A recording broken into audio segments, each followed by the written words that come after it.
பைபிளில் வந்து கர்த்தருக்கு பயப்படும் பயம் என்று சொல்கிற ஒன்றை மட்டும்தான் அங்கீகரிக்கிறார்.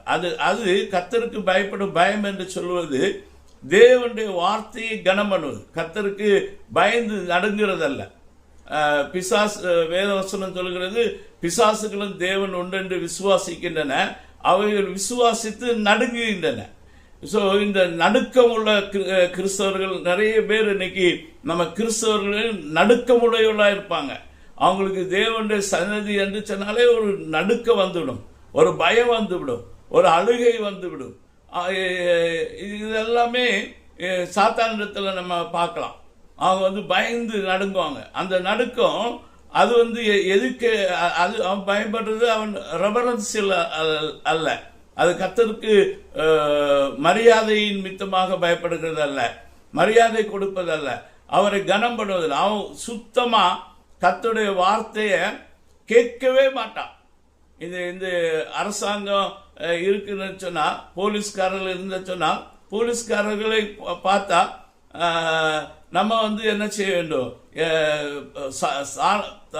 சாதாரண சிவிலியன்ஸ் போற இடங்கள்ல போலீஸ்காரங்க இருக்கிறாங்க அப்படின்னு சொல்லிட்டு நம்ம அவங்கள பார்த்தோம்னா நம்ம வந்து சந்தோஷப்படுவோம். ஏனென்றால் அவர்கள் நமக்கு பாதுகாப்பு கொடுப்பதற்கும் டிராஃபிக்கை ஒழுங்குபடுத்துவதற்கும் அந்த இடத்துல இருக்கிறாங்க, அந்த இடம் பாதுகாப்பான இடம் என்று சொல்லி தைரியமா இருப்போம். ஆனால் போலீஸ்காரர்களை பார்த்தாச்சுன்னா திருடர்கள் அந்த இடத்துல வருகிறவர்கள் அவங்க பயந்து நடுங்குவார்கள். அப்போ என்ன விஷயம், ஒருத்தருக்கு பாதுகாப்பு என்று மகிழ்ச்சியை கொடுக்கிறது, இனி ஒருத்தருக்கு வந்து தண்டனை கிடைக்கும் என்று சொல்லி பயத்தை கொடுக்கிறதாய் மாறுகிறது.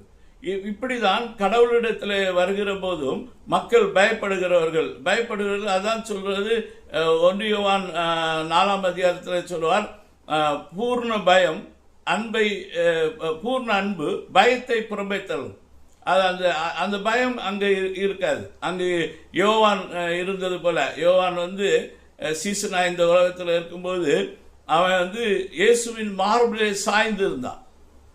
தேவனுக்கு அன்பான சீசன் என்று அழைக்கப்படும். அப்படி போல தேவனுடைய மார்பிலே சாய்ந்து இருக்க அனுபவம், தேவன் வருகிறார் என்று கேள்விப்படும் போது சந்தோஷமாக அவரை எதிர்கொள்கிற அனுபவம்.